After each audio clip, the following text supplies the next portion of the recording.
I define encouragement as giving someone else courage. Encouragement's one of the most overlooked leadership skills and potentially the most powerful.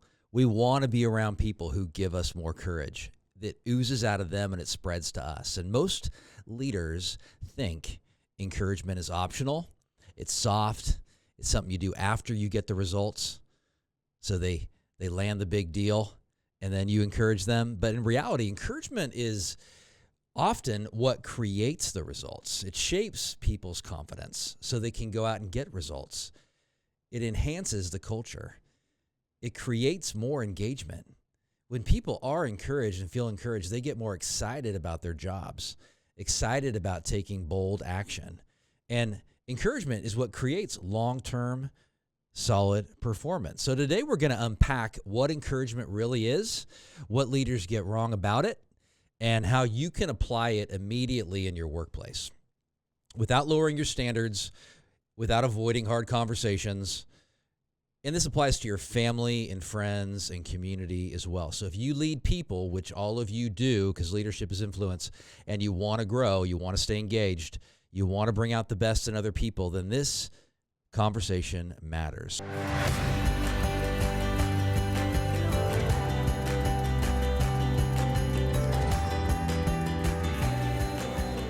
So let's go ahead and dive in. Today's episode is on 3 decisions encouraging leaders make every day. So welcome to the Decide Your Legacy podcast. I'm your host, Adam Gragg. I am a legacy coach and I'm a family therapist. I founded Decide Your Legacy in 2012.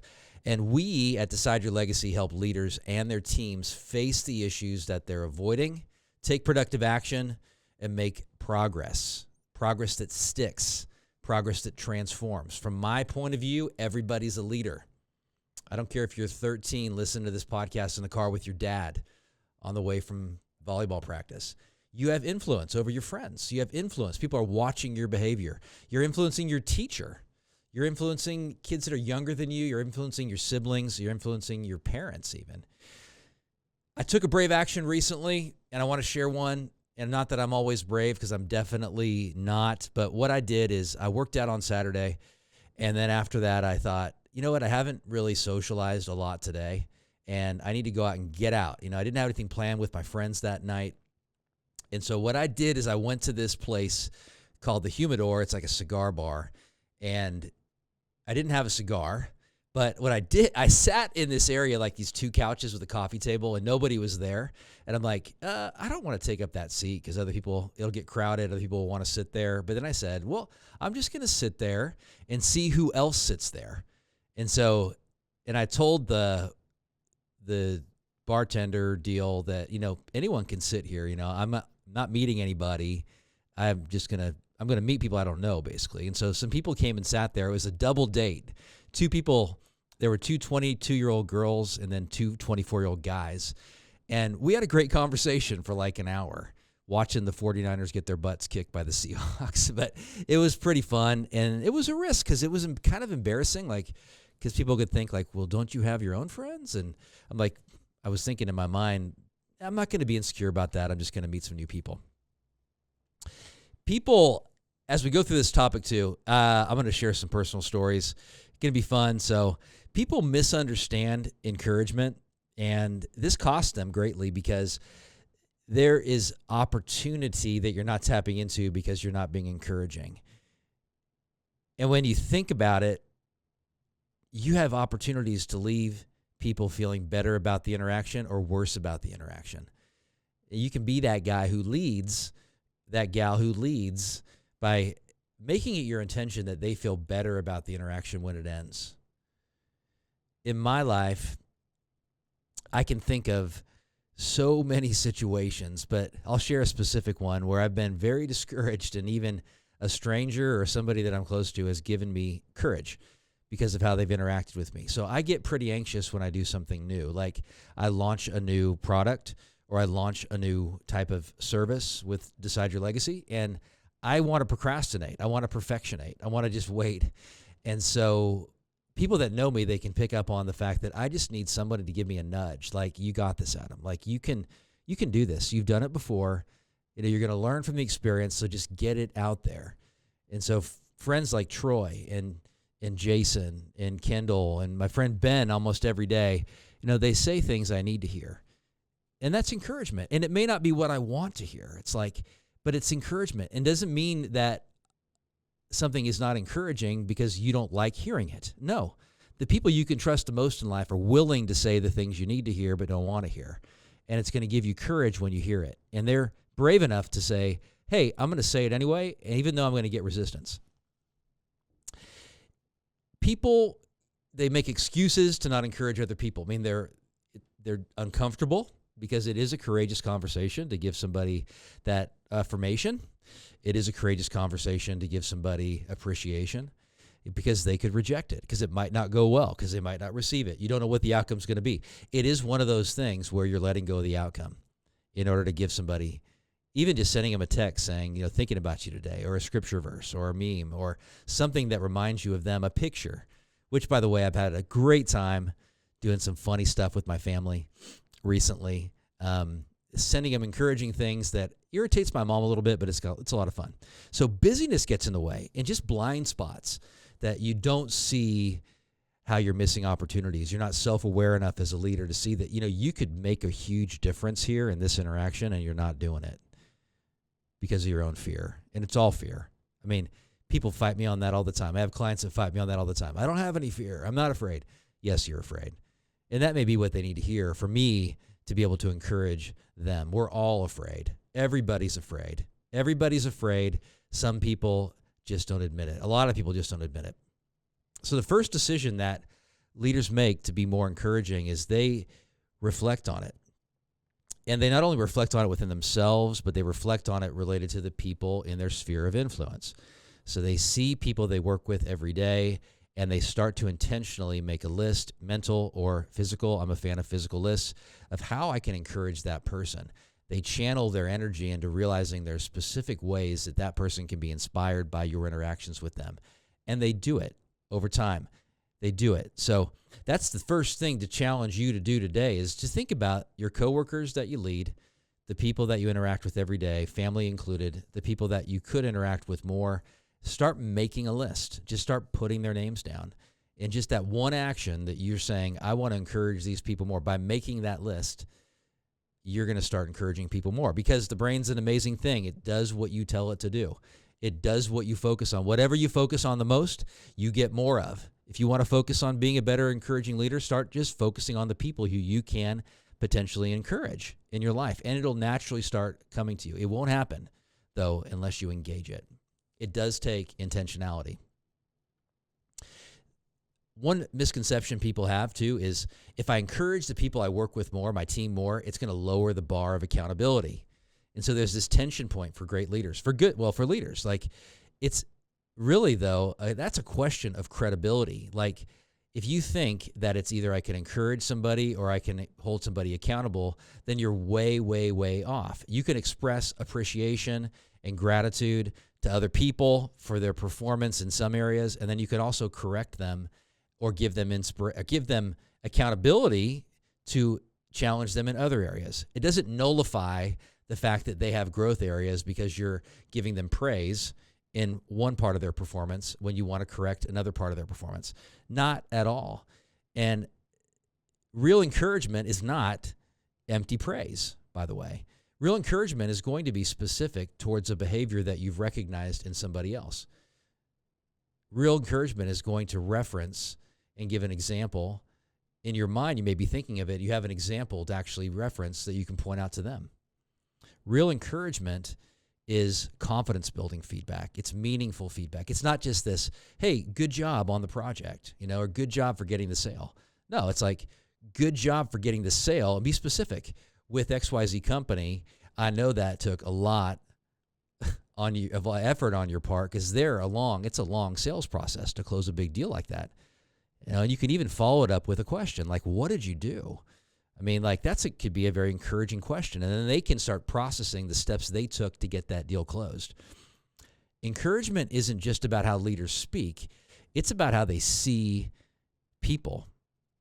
And let's talk about that for a moment. I mean, encouragement, people who encourage others, they see people as valuable. They see people as having great potential. They see people as making mistakes at times and failing at times, but having the potential to learn from it and to grow from it. They see people as an opportunity to build up and to help get and make better. And then in return, you become somebody that those people want to be around. You become somebody that they think, hey, if I'm going to interact with Troy, he's going to probably say something that I need to hear that's going to help me to be a better person. Really exciting thing. And it also boils down to like self-awareness is I can admit that I'm not doing this well. I can admit that I've dropped the ball. And this is the problem too, because people can have a lot of shame if they listen to a podcast like this and think, I've been so negative so long, I've made so many mistakes for so many years, I can't change this. This is just how I work. And this is actually what has gotten the company to succeed and the employees to succeed. But that's a lack of self-awareness, because imagine if the company is succeeding while you're a discouraging leader, a negative leader, how much greater potential and how much greater efficiency and performance will come out of your organization when you become an encouraging leader. But you can have shame, which says you are bad, and you won't change it then. Because why are you going to change it? If you've just been that way so long, you've been discouraging so long, and you're not motivated to change because you're shaming yourself. So you're just getting more negative behavior. You're just doing it again and again because you feel so much shame. Shame is such a powerful thing, but transform that shame into remorse. Remorse says, like, I did that situation was bad, and I'm going to let go of that and change it and do something different. That's remorse. So encouragement actually improves results. It reframes. It's actually a strategic advantage. It's not a soft skill. It's a leadership skill. It's a leadership skill. So the second decision that people make is they see people as valuable, and they see everybody as counting. Amazingly, the way you treat other people is a reflection of how you view yourself. You've probably heard the cliche, like hurt people, and I believe that's definitely true. I also think hurt people don't hurt people. And I've been around a lot of people that have had tremendous hurt in their lives, and I've had hurt in my life, but it doesn't mean I have to hurt people. It just means that that's a tendency that I can have, and if I'm not aware of it, then I can look at people as if they don't count, or I can look at them as a stepping stone to getting to where I want to be, and that's going to damage my relationships. So leaders see everybody as counting, first of all, themselves, and secondly, because they know if they don't see themselves as valuable, then they're going to treat others poorly, and then they start seeing other people as valuable. When you see yourself as having tremendous value, you can't stop yourself from wanting to give that to other people. It becomes contagious because you have so much to give. Of course you want to make other people's lives better. So there's this mindset shift that occurs, and it happens because we start viewing ourselves as being people of potential, as having value, even if we can look at the past in ourselves and say, I wish I wouldn't have gone through that. We can say that's going to add so much value to other people's lives because I went through that. Because I can use that as one of my greatest assets to help other people. And it can become a habit. It can become a habit. You can have encouragement habits in your life because you're seeing people as valuable. You want to give them encouragement. You want to give them courage. And then you start engaging that list that you have and those opportunities that you actually have. And so the habits you build are going to need to be planned into your life. So make it your goal every day, every day, one person you give some courage to. Make it your goal to learn something about somebody else every day that you can utilize to give them more courage. Make it your mission to encourage somebody every day that you don't want to encourage, but you actually do it anyway. And so here's the third decision that all leaders make when they become good at this skill of praising other people. Not empty praise, but realistic, solid praise that moves the needle. So they, as great leaders, they encourage themselves. When you like yourself, it spreads. Find ways to encourage yourself consistently. And what I do here is same thing that I do with other clients. So I have all these tools that I've created over the last 25 years. And I used to call them healthy thinking skills. And I've called them lately healthy thinking tools. because it's a tool that you can apply again and again. And I think that I have, as I've looked, I believe, I've never counted this down, but I believe I have about 75 worksheets that me and my team, we've created over the years. Some have been used again and again. Some are very situation specific. But one of the worksheets that I've used again and again is called the My True Value Worksheet. And I'm going to link to an article here to that worksheet so you can download that yourself and see it and check it out. But what you do is it's a brainstorm session where you look at all these different qualities that people have, yourself and others, and their positive qualities that you could utilize. You could use this list to encourage other people. You could have them fill it out. And then I have clients, they look at this list and they do some self-reflection based on their life, and they identify what they would determine are the top 10 qualities that they have, things that they like about themselves. And then they whittle that down to their top 4. And I have them write that down on an index card initially, post it in their car, on their dash, post it on a mirror, somewhere where they can reflect on it and keep it top of mind. And then I can have them do this with other people they work with as well, so that other person knows what they've identified as the qualities they like the most in themselves, which will help them to be a better employee. And I don't find that people have like 20 of these. I find that they have, 2 or 3. I mean, we start with 4, and then they get down to 2 or 3. These are qualities that I can add again and again. Not that they don't have other positive qualities as well, but they can focus on those to encourage themselves. And then when they encourage themselves, they're going to draw that out in other people and want to find ways to encourage other people. So here you go. In summary, great leaders, if you want to work on encouraging other people, they make 3 decisions. One of the decisions is to reflect on it. Other people, reflect on other people, become self-aware. They see other people as counting, as all people as counting, and then they encourage themselves as well. When leaders consistently encourage the people around them, they lead well, and they create a culture that changes, and they leave a legacy that's different than the one they are leaving right now, because your behavior today is going to have the biggest impact on the legacy you leave. If a leader listening today only changes one thing, I would encourage you to make that list today of people that you can start encouraging. Start becoming aware of how you can encourage those people. Encouragement is not a personality trait. It's actually a discipline. It's not lowering the standards. It's fueling courage. It's not an extra.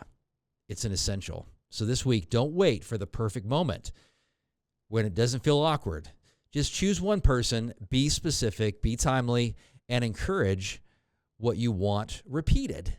And of course, you want their best qualities to come out and be repeated, because that makes your business money, it makes your team happier, it makes everybody work better together. That's how strong cultures are built, one encouraging, courageous conversation at a time. One courageous conversation at a time. So what insight did you gain today? And what actions are you committed to taking? So I did this podcast as a follow-up to a previous podcast that was posted and launched last week called Yes, There Are Stupid Questions, Stop Asking Them. And the reason I did it following up on that podcast is because one way to ask great questions is to set the stage through your encouragement that people are more receptive to your questions. And that's how you do it. So what are you going to apply from this episode on encouragement today? You have to decide, and then you have to act, and then you want to repeat. That creates a habit. 80% of transformational change is is action. You take action. Only 20% or less is insight. You gained insight today. So you have to take action, and take action today and follow Decide Your Legacy podcast. Share it with a friend. Share it with a leader. If you found this helpful, subscribe to Shatterproof Yourself LITE. These are 7 small steps to a giant leap in your mental health. You can watch the video right away, download the worksheet, go through this with your team by yourself. It's free. Check it out. So to decide means that you're eliminating other options. You're like, I got to do this. I'm going to do it. I will give it a shot.